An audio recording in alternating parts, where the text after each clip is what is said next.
About 2 weeks ago, a friend of mine was helping to run a summer jobs program for new university graduates. In their launch meeting, it was clear that they were feeling anxious about the future. Of course, they were. He asked me if I could speak to them and share a few thoughts around the future of work, how to differentiate themselves, how to develop skills to network in a dramatically changed job environment. My host recorded the session, and I thought it might be helpful to many other new graduates and perhaps the parents as they navigate this disruptive time. I also hope that it'll be helpful to anybody, really, any stage of their career looking for a job right now. If you enjoy it, please do share it and would appreciate your comments.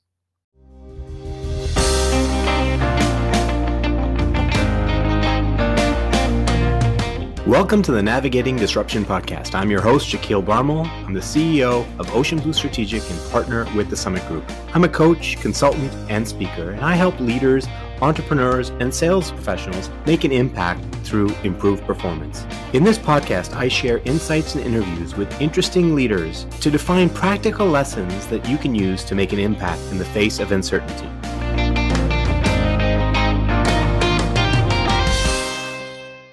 Given all that's going on in the world, what are we supposed to do now?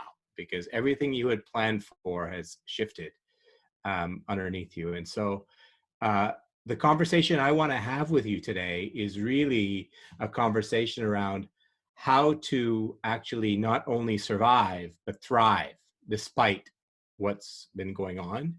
And I want to approach this in a way where I'm going to try to make it a conversation. I'm going to try to tell you some stories and draw on things I've learned in my experience and things I've read myself.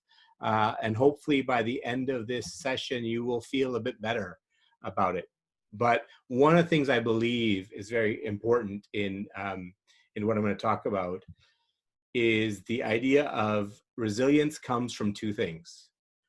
One, being optimistic, but it can't be only being optimistic. The other side of resilience comes from the ability to stare the brutal facts directly, accept them, embrace them. And so we're going to be a bit brutal for a little bit at the beginning. But one of my favorite quotes, and I can't remember which philosopher said it, but something along the lines of life is difficult. And once you accept life is difficult, it doesn't really matter anymore. You kind of accept it and then you move on. And Sultan Ahmad Shah once said, and I remember this from being very young, struggle is the meaning of life. And without struggle, man's life does actually have no meaning. And I'm paraphrasing, of course, but that's it. Like struggle is part of it. And without it, it doesn't have any meaning. And with it, actually, it can be the source of joy and tremendous growth. So let's dive in. So I want to start a little bit with some storytelling and reflection. So I graduated undergraduate, which I guess most of you are in that place right now in, wait for it, in the early 1990s. And in the early 1990s, some of you may not know this, but we were in the midst of a recession. Early 1990s, there was the issue of Iraq invaded Kuwait, so the US went to war, and there was oil price shock. Just a little bit later and around that time, there was the first bombing of the World Trade Center. Significant impact on consumer spending, double-digit interest rates. If you can imagine, I don't know if you know what interest rates are now. Anybody want to put in chat if they know what interest rates are right now? Very low. Yeah, great. Yeah, so something around 2%, right? You can get a mortgage now for something around 2%. So in the early 1990s, the interest rate was something around 14%, double-digit. And inflation at certain times was around 7%. Anybody know what inflation is right now? On average, it's about 2%. And so think of that. So when I was an undergraduate, I was a business student, and I had was entering the job market this way. So we'll get into a little bit more about what that experience was like. But then I want to jump to when I graduated from business school. Many years later, when I was graduating from business school, it was boom times because it was the internet boom, in the late 90s, early 2000s. But then we had the bursting of the tech bubble, and a bunch of wealth was destroyed, and lots of jobs were lost, and people that had got jobs and were excited, like months later, lost their jobs. And then in 2008, I was in a position with a company, and the financial crisis happened, and our company restructured. And so I had to leave the organization. There was a restructuring, and a bunch of jobs were lost. So I've had three experiences in my life at transition points in my career where there were significant shocks in the world. But here's the truth. No matter what that experience was like for me, I'm sorry to say, you guys have it worse. The situation we're in right now is, as you know, unprecedented. Now, I'm not saying this obviously to scare you. I'm saying this because as soon as you embrace the fact this is a really difficult situation, you can start moving on and getting on with it. And then we can talk about what are some of the things you can do. This is a terrible time to be graduating and enter the workforce. But guess what? This is your time. So we're going to figure out a way to make this time actually work to your benefit. And that's really what I want to talk about with you today. I want to suggest to you that the biggest, most important recognition you can have right now, the biggest competency and skill that you can have right now is that of adaptability. One is have this view of adaptability, and we'll break it down a little bit.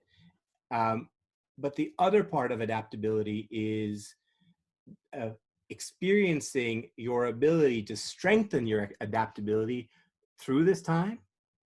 Because if you are able to strengthen your adaptability through this time, it's probably the number one skill that employers are going to be seeking from people they hire, is adaptability. So if you can leverage this time to build your adaptability skill set, you're going to be in a fantastic position when or as organizations start to hire, because you will have that skill set. And so that's the way to start reframing what's going on right now. And so when I talk about adaptability, here's what I want to lay out for you. The idea of being able to be flexible and not locked into one particular path or view of what you wanted to do or your future. It's the ability to kind of come up with multiple options of what you want to do. It's then the ability to not be seeking certainty in outcome, but being comfortable with ambiguity and having the skill set to be developing clarity on a daily basis of what's happening in the world right now. In gathering information and insight from all the various sources that are available to you, both people, knowledge that's out there, and taking that information and interpreting it in a way that's giving you some clarity on what's going on today. Because there will be a market advantage to people that have the skill set to take in multiple perspectives and get some clarity on not just one possible situation or outcome, but several. To be able to say, based on what I'm seeing and hearing and reading, here's three possible things that could happen. And if A happens, here's the few possible outcomes that there could be. And the ability to frame your thinking in that way is going to put you in a distinct advantage out there. Part of that, and related to that, is developing the skills and tools for ongoing daily learning and owning your learning journey. You know, when I was in positions in organizations where we're hiring people, oftentimes people, young people that I would hire, when it comes time to ask, you know, the interview questions, when I turn it over to them saying, so do you have any questions for me? Usually, you know, 3 out of every 4 people would say something like, yeah, can you tell me about your training programs and how you're going to professionally develop me? So of course, it's important for organizations to invest in their people. But going forward, what you have to do is develop the ability to own your own learning journey. And that does not mean going out and taking courses all the time. It's part of it, but it's the ability to set regular learning goals and seeking information to help you with those learning goals, applying it, and then reflecting and doing that on a constant basis, almost on a daily basis.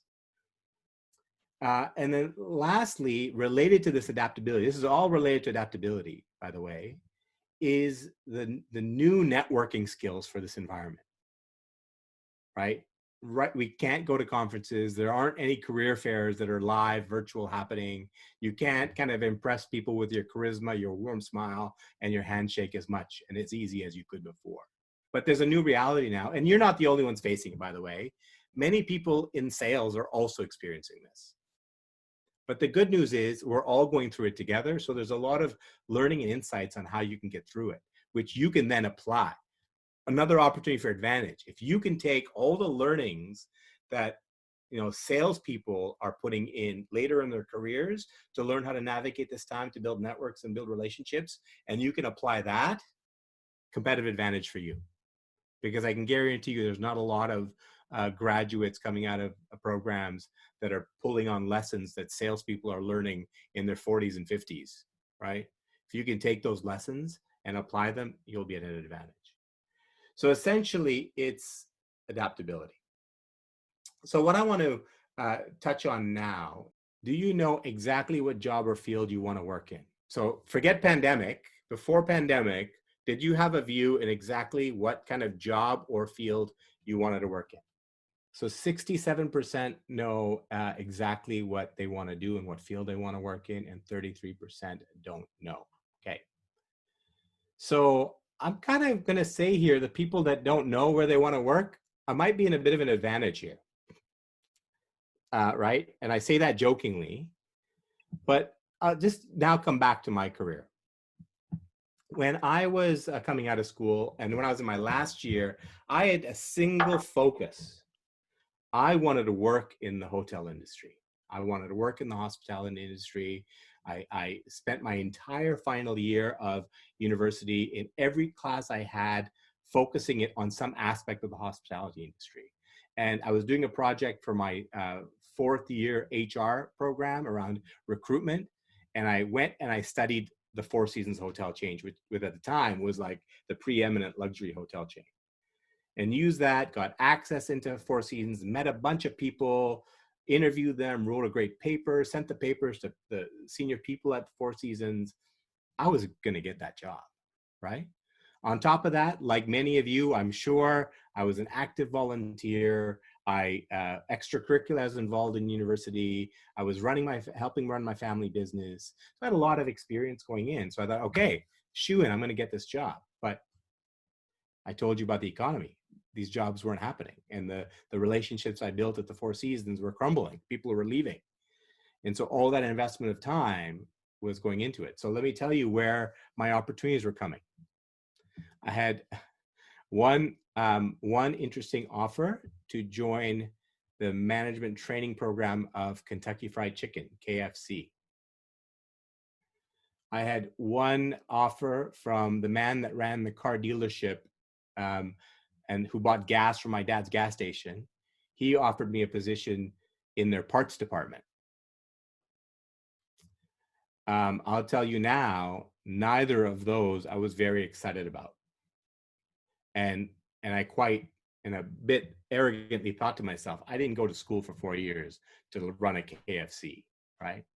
I didn't go to school for 4 years to work in an automotive dealership parts department. But then another job came along, which was an offer to join an oil company as a sales coordinator. So I thought, okay, that's good. At least I get to put on a suit. Because I had just finished working for 5 years at my dad's gas station, and I wore coveralls and got grease underneath my fingernails, and it was hot and sweaty and dirty all the time. And I wasn't interested in doing that anymore. I wanted to put a suit on. I wanted to have a briefcase, right? So I went through the interview process and I discovered that the culture was very toxic. And a number of things that I won't get into detail, but the guy that was hiring me, really professional, polished, young wonder boy, like he was like exciting. But then the sales managers that interviewed me were using swear words all the time and were basically telling me that my job was to go to the manufacturing plant and pound my fist on the table and say, F you, where's our product? And they go to marketing and say, F you got to invest in marketing our product. And I was like, that's not me. I don't want to be in that kind of work environment. So I said, no, thank you. I did not want that job.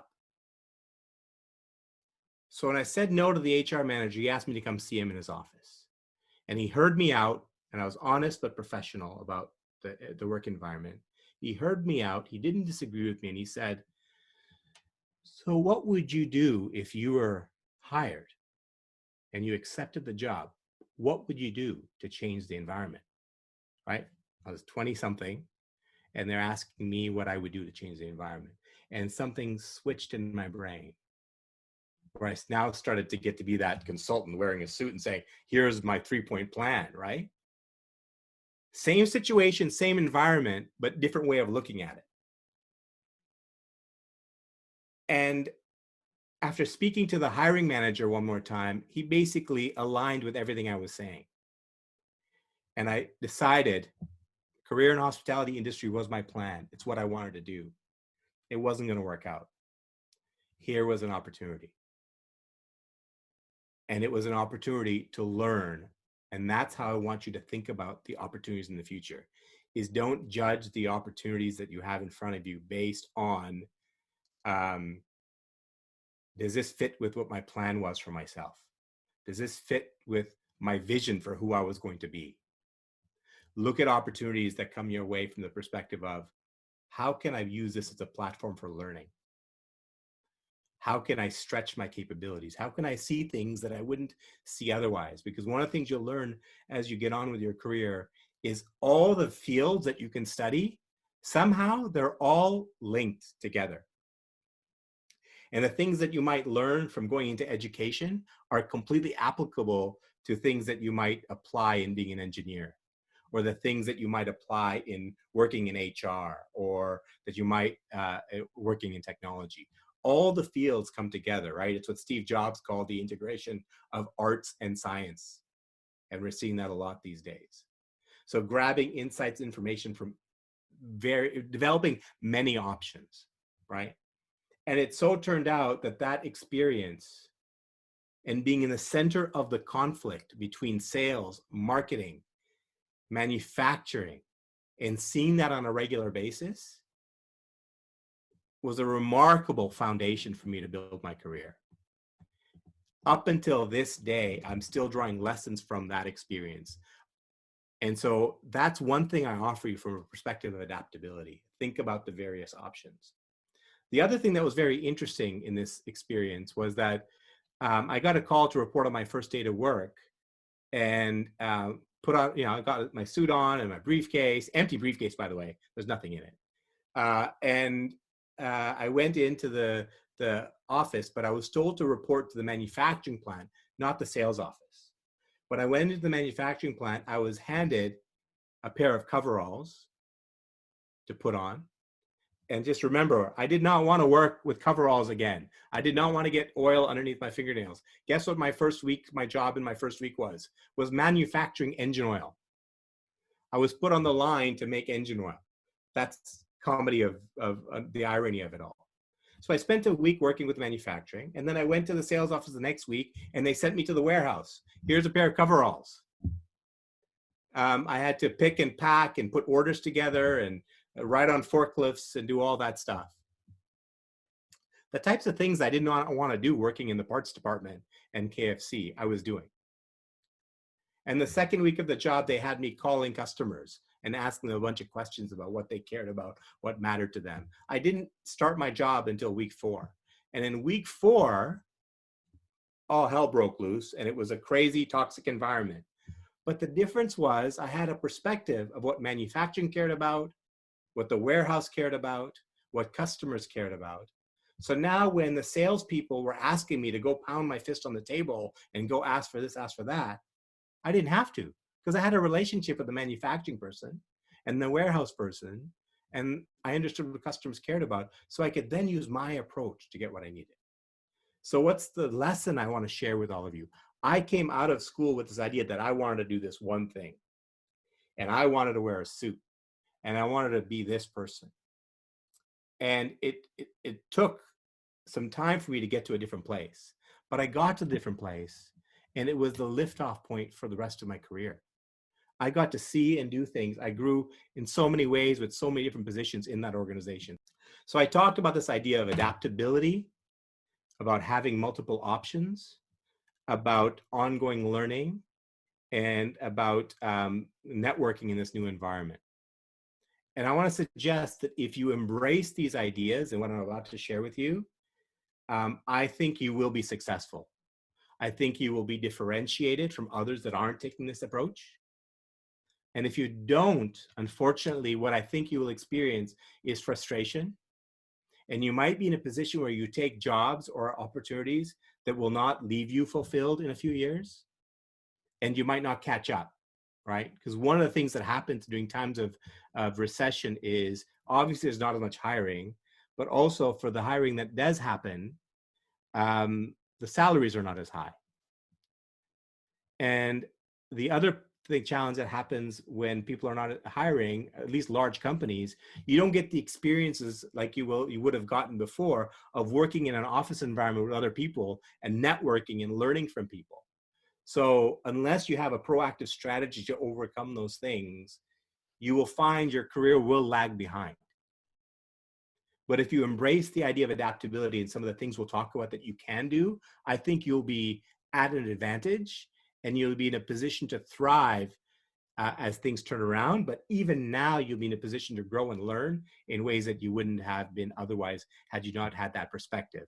Like the question the HR manager asked me changed the way I thought about things. He could have very easily said, thank you very much, move on. But instead, he asked a powerful question that changed my perspective. And that's what I'm hoping that many of you will do, is use this opportunity to change your perspective. And some of you may be already embracing it that way, which is great. But if you aren't, changing your perspective is the way to kind of move forward. Make sure you don't say no to opportunities if it didn't fit your current perception of what you wanted to do. Take the time to say, okay, what could come out of me taking this opportunity, right? What can I learn? What are the good things that can come out of it? What can I develop? Even if it's an opportunity that's not in your field, even if it's an opportunity that is paying you less than you thought you're hoping to make. It's about what can you learn now and how can you use that experience. So now I want to talk about learning cycle. I talked about this idea of you owning your own learning experience. So I want to release the next a poll question now. I would then say coming up with multiple options, right? I often get young people calling me and saying, I want to work in this field. Can you tell me how to get into this field? One example is that because I used to work for Icon Foundation, I get a lot of young people saying, okay, I want to work in international development. Can you tell me how? So I know it's actually very hard to get a job in international development. So I always try to probe and say, why? What is it that you want to get out of that experience? And can we brainstorm many other options that could help you get that kind of experience? And so having options is the other thing that I say is really important. Do you regularly listen to any podcast? Let's see what answer comes up. 41% listen to podcasts and 59% don't. Not surprised with those numbers. I didn't expect the most of you to listen to podcasts. But now I'm going to ask the question of those that said yes, or at least some of you. Can you in chat type your favorite podcast? So that's great. Keep going. Keep going with these suggestions. And to those that don't listen to podcasts, I would strongly suggest you take note of the ones that are coming up and go check them out. Go listen to them and do it while you're doing something else so that you don't feel like you're wasting time. You can, when you're walking or doing something else, you can listen to a podcast. But I wanted to ask that question because there is a huge amount of knowledge out there and available to us now that wasn't before. As people are innovating and coming up with new ideas and perspectives and sharing stories, it's all becoming available to us. And so I want to talk to you about something called the learning cycle. It's something I learned as I was doing some of my coaching training. Perhaps people have taken psychology courses and they might have come across this idea before. If you've seen something like this before, just type in. So the learning cycle: set, seek, apply, reflect. Has anybody seen anything like this before? So this is what we call the virtuous cycle of learning. And the idea is that you set a goal, and I'm going to call that a learning goal, something that you want to be able to do. You seek information. You seek knowledge from podcasts, from blog articles, from conversations with other people, from looking at social media and seeing what other people are saying about various topics. And you seek information. And then you apply, which means you take that information and you try to do something with it. Perhaps you actually do something physically. Perhaps you teach it to somebody else.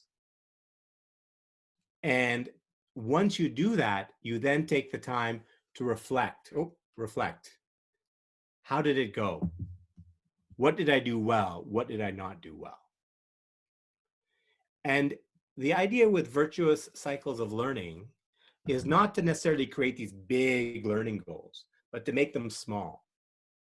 So I'll just give you an example of a learning goal that somebody might say. Somebody might say that I want to get better at using LinkedIn to build networks. So if that's your learning goal, I want you to type for me here, what are some ways that you can get information or seek information to get better at using LinkedIn? Look at other people's, go on to LinkedIn and look at what other people have done. Excellent. What else? You could attend a session, a course. You could Google how to use LinkedIn. Excellent. Read articles. Absolutely. Right. You get it. Right.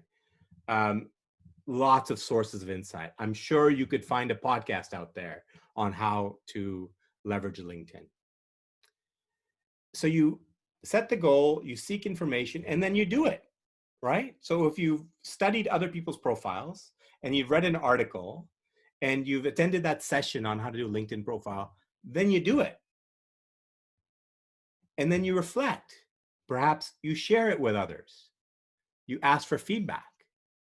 You see if after putting it out there for 2 weeks, are you having people invite you to join their networks? And then you say, okay, well, how did that go? What can I do different? What can I do better? And then you set a goal. Maybe your next incremental goal is, now that I'm on LinkedIn, I want to set a goal of getting 100 new contacts within the next 2 weeks. And then you can do a learning. How do you get new contacts on LinkedIn? And then you try it. And then you reflect on how it went. Maybe I only got 50. What could I have done differently? So this is the virtuous cycle of learning. And the beauty of this virtuous cycle of learning is it leverages our own brain chemistry. So when a child learns how to walk, how do they do that? It's ingrained in our genetics to set goals from a very young age. The child decides, I want to go over there and get that toy. They'll get up to try to get there. They'll fall down. But they feel so excited that they made some progress because the brain has released chemistry that makes them feel excited about what just happened there. And it gives them the chemistry to want to try it again. So they get up and try it again, and they do something different this time. And lo and behold, within a couple of days, that child is able to walk. It's the same chemistry that works for all of us in learning. Once you set the goal, there's a chemistry that released that wants to strive to achieve that goal. Once we gather information, insight, and then we try it ourselves, there's an excitement that's released because we made some progress and we've learned something. And then once we reflect and we experience a bit of success, there's a push to want to do it all over again because we want that feeling again. But that only works if you start the cycle off in the first place by setting the goal and seeking and applying.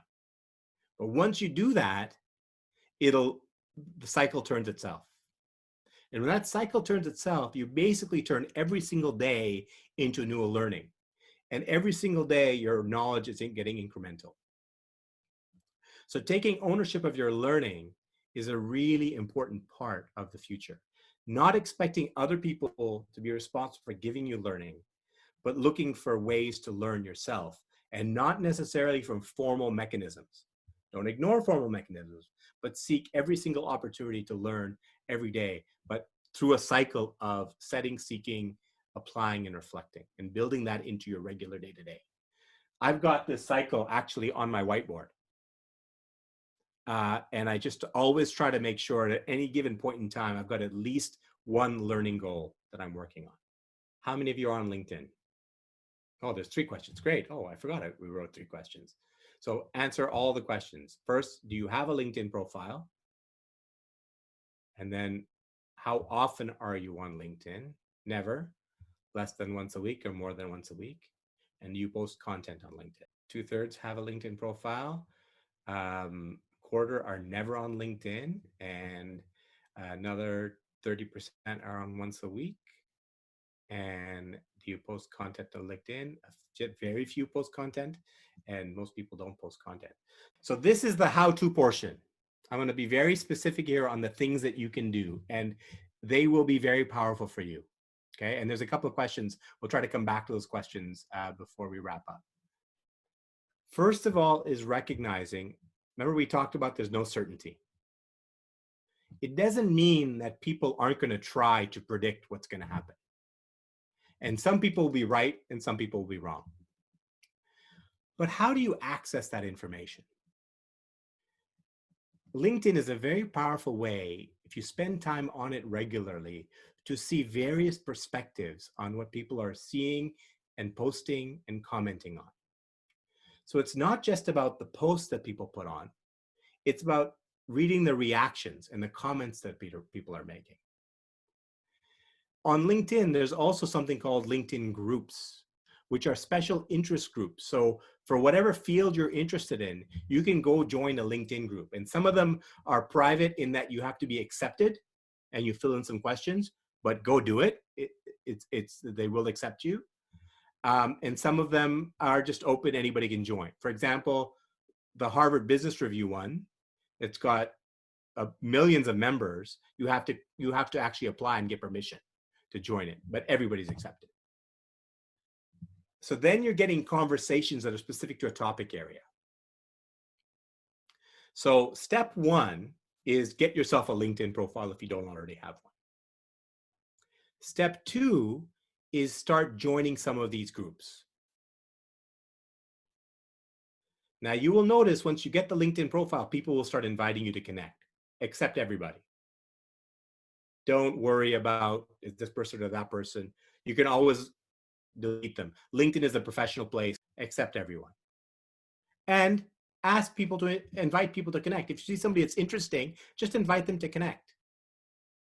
But when you invite them to connect, don't just click connect. Type a quick message. Why are you asking them? And saying you have a very interesting profile, I'd love to connect with you, is a suitable answer, because guess what? People love to hear they're admired by other people. So step 1, get a LinkedIn profile. Step 2, join some groups. Invite people to connect. Okay, step 4, really important. Comment on other people's posts. Intelligently. You'll notice things that you're interested in, comment on other people's posts. The best way to grow your LinkedIn network is by engaging. So when you comment with other people's posts, what will happen is other people will say, that's a smart person. Let me look at their profile. And then they will invite you to connect. And you will start building your brand. You'll start positioning yourself as a person that kind of knows something about something. And people on LinkedIn, guess what? Nobody is there I'll say it, everybody that's there wants to connect. That's why they're there, right? So you've got this place where millions of people in the world have said, I'm interested in connecting with people. So you don't have to feel bad about asking people to connect. They want to connect. And especially if you say something nice about them. Be genuine, obviously, but say something nice about them and you'll see your network will grow. Now, as you start engaging with people and you start noticing people whose content is really interesting, and you start noticing people that are liking your content, then you send them messages. And you say, thank you for your comment. I would love to connect with you. Would you be interested in a conversation? And you set up a live conversation with them. I would bet my guess is about 1 in 4 people will take you up. Maybe worst case, 1 in 10 will take you up on that. But somebody asked the question here, I think, was how do you differentiate yourself? How do you new graduates to new graduates stand out against those? That is one way to stand out. By engaging in LinkedIn, by commenting, by posting good content yourself. And by the way, LinkedIn's algorithm works in your favor. If you share other people's content or an article you read, fine, not a bad thing to do. You should do that. You should share things that you like from other people. But if you post original content, a reflection of yours, something you've learned, something you saw that you wanted to share in your own words, LinkedIn's programming and their algorithm is designed to promote stuff that people put in that's original. So you will get more people seeing it. I have noticed it. I track it. I have taken places where I have shared somebody's really interesting Harvard Business Review article, and it'll get whatever, a certain number of views. But if I post something that said, I was talking to this person today and they said this and it made me think about this and I reflected on my own career and this is what I took away from that conversation, it can be like a paragraph long, but I'll get hundreds of people viewing it and liking it. People that I don't even know will do that. And when they do that, guess what? The people in their network see it as well.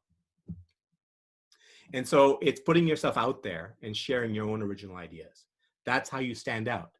And I would tell you that, in fact, it's actually much more efficient and effective to stand out that way than it is trying to meet people live virtually, cold, right? You still want to connect with people live, right? But obviously in a virtual environment. But it's a great way of filtering your list down and finding the handful of people that are influencers in the spaces that you want to be in. The next thing I want to connect the dots here, we just talked about the learning cycle, and you listen to podcasts, you read articles, you do your own learning goals, is to take those things you're learning and keep a notebook where you're making a note of interesting observations. I try every week as I listen to podcasts or I talk to people, I pick up interesting things. I try to make a note every week of the interesting things I've learned that week. And sometimes I use those ideas to actually write my own post. So then you get seen as an expert. But all you're doing is taking insights from other people, things you read, things you hear, and you're packaging them up with your own words and you're putting them out there to share with other people. And that is setting you up as a differentiated individual out there that is willing to give and exchange ideas and comment and post and comment on other people's ideas. But I don't want to downplay the important fact is set a goal for yourself to take some of those people that are interacting. And I'm in the midst of an exercise right now myself. I'm going through all the posts that I did in the last 3 months, and I'm picking the people that have repeatedly liked or commented, and I'm reaching out to them separately to invite them to my network, or if they're already in my network, asking them if they will have if they're interested in the conversation. And I have a Calendly link. Do you guys know what Calendly is? If you don't, search Calendly, L-Y. You can get a free subscription to set up a calendar link that'll hook into your Google calendars, and you can send a note saying, Notice your profile. Thank you for your comment. Would love to chat with you for 15 minutes. If you're interested, click on this link to book a time in my calendar. Easiest thing in the world, and no rejection, because if somebody doesn't do it, that's fine. But if somebody does do it, how exciting is that, right? And so I'm experiencing that now, and I'm going through that process right now, and it's working. I'm getting, one out of 10 people is doing a meeting with me, and we're having a conversation. Now, the point of doing that is not, I know eventually the point is to get a job, but the immediate point is not to get a job. The immediate point is to make human connection, right? The immediate point is to share ideas, to learn from others. And so one of the things I really want to wrap up with here as a final point is, as you're engaging with people, be more focused on being interested in them and their ideas than focused on appearing interesting yourself. Particularly when we're desperate. And that happens in sales as well, by the way. Particularly when we're desperate, we have this kind of mechanism that kicks in to talk about ourselves, to sell ourselves, to talk about the great thing we did here and the great project we did here and that. Unfortunately, that turns people off. No matter how nice a person you are, it signals to the other person that they're asking for something. And when somebody's asking for something, most people will kind of shut down a little bit. So the way to flip that around is, instead about trying to appear interesting yourself, be focused on being authentically curious and interested in them. Ask them a question about their career. Ask them about a challenging project they had. Ask them questions that are open-ended and thought-provoking. Because if you ask them, here's the psychology of it. If you ask them an open-ended question that's thought-provoking and they have to pause and think about the answer, they're psychologically investing in the relationship with you, because they're thinking about something you've asked them. And then when they share that answer with you, they're thinking, wow, that was a good question. And then they're sharing the answer with you. And that psychological investment in the relationship is differentiating yourself in that person's eyes. Now, that person there may not have a job. But if they're on LinkedIn and connect with other people, they may know other people that have a job, right? And so that's the opportunity to do that, right? Really quickly, step 1, develop a profile. Step 2, start joining groups, commenting on people's posts, inviting people to connect, inviting them to have conversations with you. Share your own original content from things that you're learning. And set some specific goals in that regard for you. Use that learning cycle to say, by next week, I want to have a LinkedIn profile. Next week's goal, I want to have 100 contacts, or I want to comment on 100 posts. I want to do 5 posts of my own that are interesting with different ideas over a time frame. Set specific goals and then do them, and you'll see the feeling you'll get. You'll start feeling in control. And when you start feeling in control, that sets off positive psychology, positive chemistry, and then you are starting to be that person that is adaptive. And then you're going to start developing a narrative that when somebody asks you the question, when COVID pandemic hit, what did you do? You're going to have a story to tell of the different things that you did. That's how you differentiate yourself. I'll tell you the secret here is that it's not about how smart you are. It's not about how strong you are. It's about how adaptive you are. And when you're interacting with people, I'll tell you that being relevant to them beats intelligence every time. So the way to stand out is offer people comments and ideas that are relevant to things they care about. That says you just have to find out what they care about first. So that's a way to differentiate yourself from other people. There might be somebody else that's more experienced, but they might be self-absorbed and interested in themselves. And if you're the person that's more interested in the other person and you're sharing relevant insights with them, that's how you stand out from other people that are more experienced than you.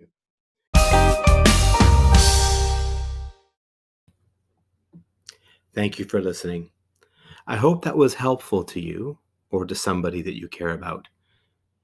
I wanted to summarize some of the key points here from that webinar.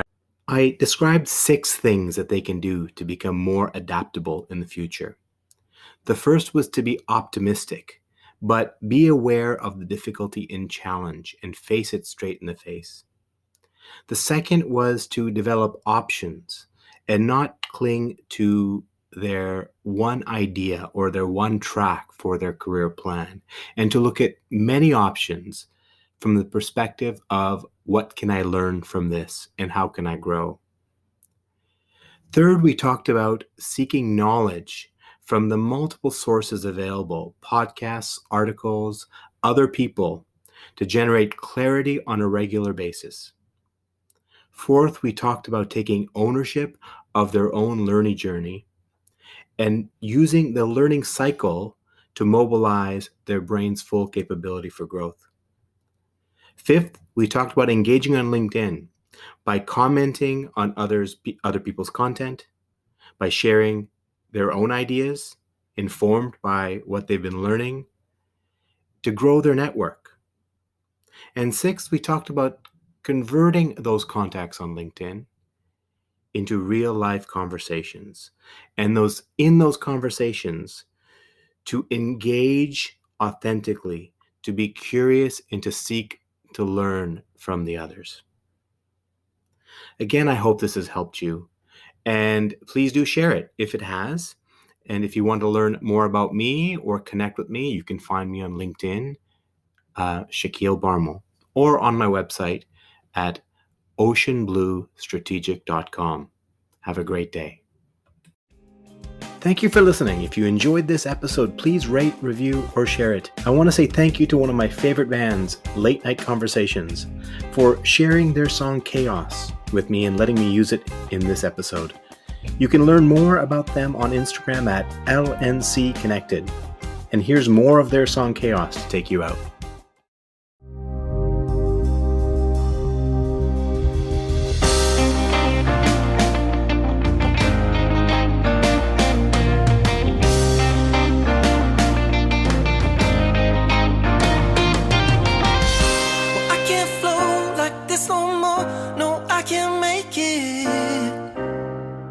Far behind my eyes,